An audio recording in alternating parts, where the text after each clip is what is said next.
Gonzalo Franco Mancebo Lopez Mateos de la Vega Muriel Benfield, or Gonzo for short.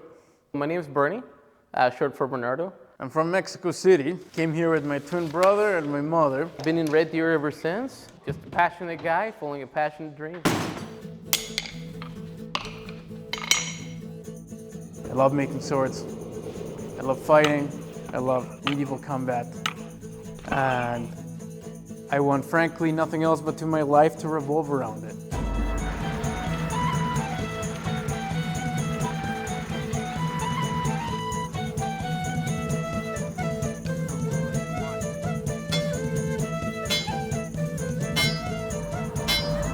Since I was young, we love history, mythology, and something that's intrinsic to history and mythology has always been a sword, right? You can't have the hero without the sword. And when I was little, I was like, I want to be the guy that makes that sword.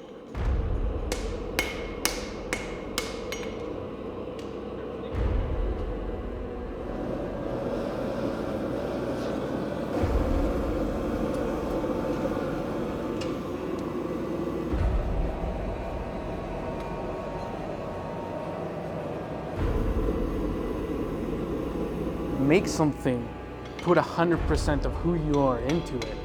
And that is why I'm doing this. It's because I can't just work another job. I can't just press buttons. I can't just, if I'm gonna make something, if I'm gonna live and I'm gonna eat to do whatever this is, it better be 100%.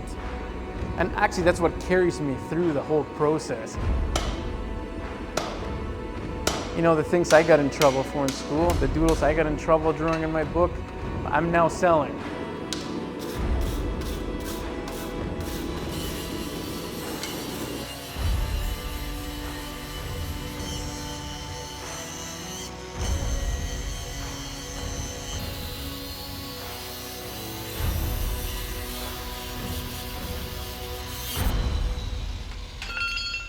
We're living in a time where basically mass production overseas has really killed the necessity for what I would call the small town artisan.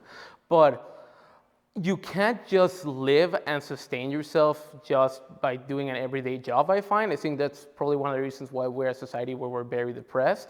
For me, this is something where not only do I get up every day and try to go to work, right, but I'm doing a job that is valuable to me. I literally physically have an idea in my mind, I put it on paper, then I put that in hot steel, I beat it to shape, and voila, here we have a sword.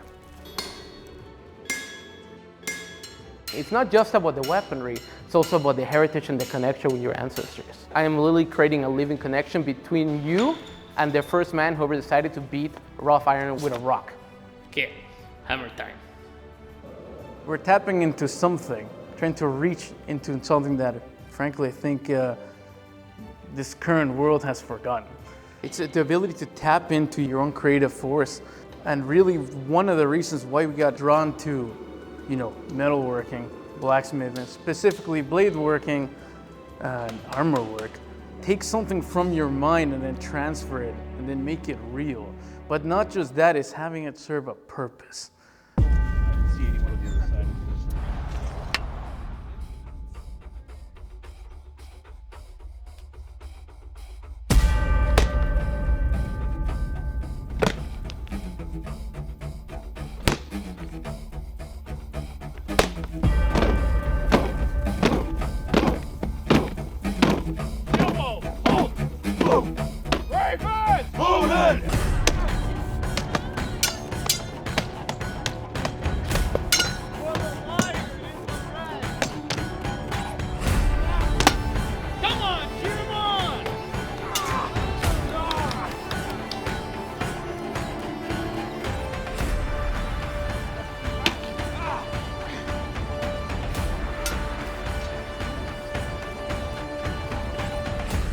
So I'm part of a really weird group of people called reenactors. We're essentially unpaid actors who hurt themselves for fun.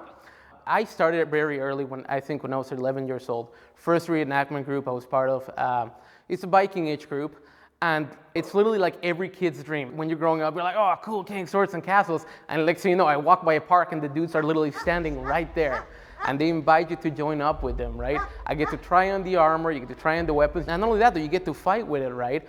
And it's almost like boxing, except you get to wear a lot of cool stuff while you're at it, and also develop a passion for the heritage of this stuff, right? Because it's not just a reenactment, but you're also partaking in a martial skill that's being passed on. We have guys who are in the film industry, we have professors, teachers, police officers, it doesn't matter. But basically, this fantastic community of people gather their weird, quirky obsessions about historical facts, we put it together, and we make this awesome soup, essentially, which is a reenactment community. And the amount of resources that I can take, if I have a specific project that requires a specific articulation, I know just the guy. If you need a specific helmet type, I know just the guy. Basically, it's like the Justice League for historical authenticity. Persian Coast, finest silks. My Foster's loving the knife you made him. Oh, well, that is great. I hope slits as many throats. So the Fire Stick Society, it's an indigenous reenactment group. Their focal point is the Louis Riel Rebellion. There's nothing like just having a really big gun and making it go boom. But aside from that, it's another aspect, especially for me living in Canada, I really get sick of how people say that Canadian history is really boring. It actually isn't, it's just know where to look for it. I learned a lot about basically what happened with the Métis, what happened with the Indigenous, right? But it's also been a way in which I take my love for history, but now I'm appreciating the local roots of the place where I live in. Unload munitions. Back in the Alamo, hombre.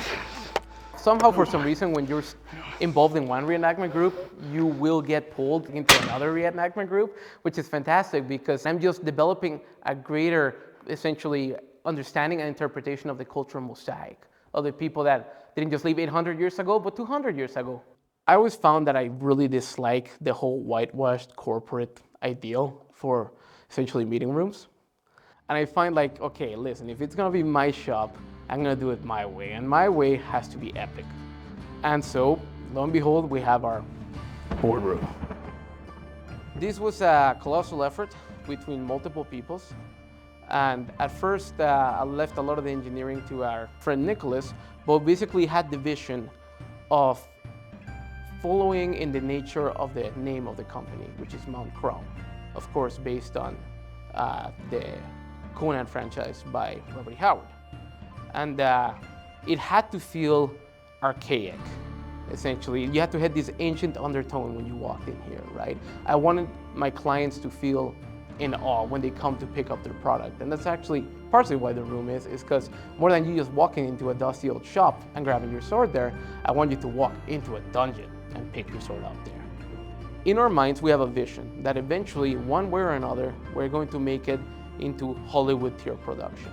And this room is actually a living resume. I want you, when you walk in here, to basically get an understanding of the creativity and the appreciation for the craft that we have here.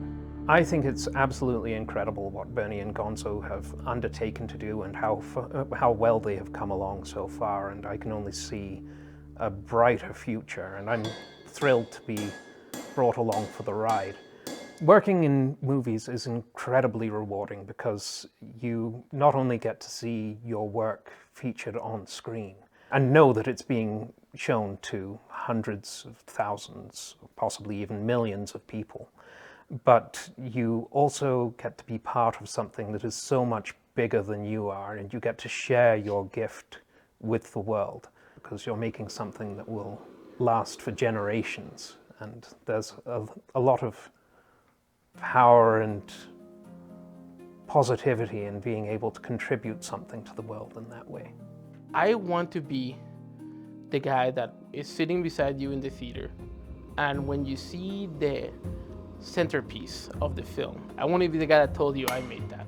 If there's a contract requiring services similar to ours, we want to tell the world that we're here.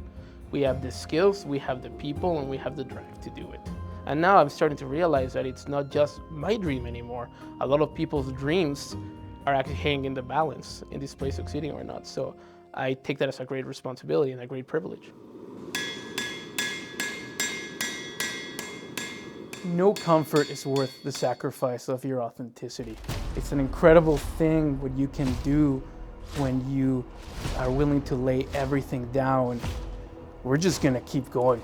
And no matter what comes our way, we're gonna overcome. It's like when you attach yourself to something even greater, you know, the original voice starts to get a little more quiet, but that new voice, the vision gets louder. And in doing so, we may very well lay the seeds and the foundation for something that would be a gift for others after us. You have to forge your own reality. You know, the world could not give me what I wanted, so I had to make it. And well, you can't too.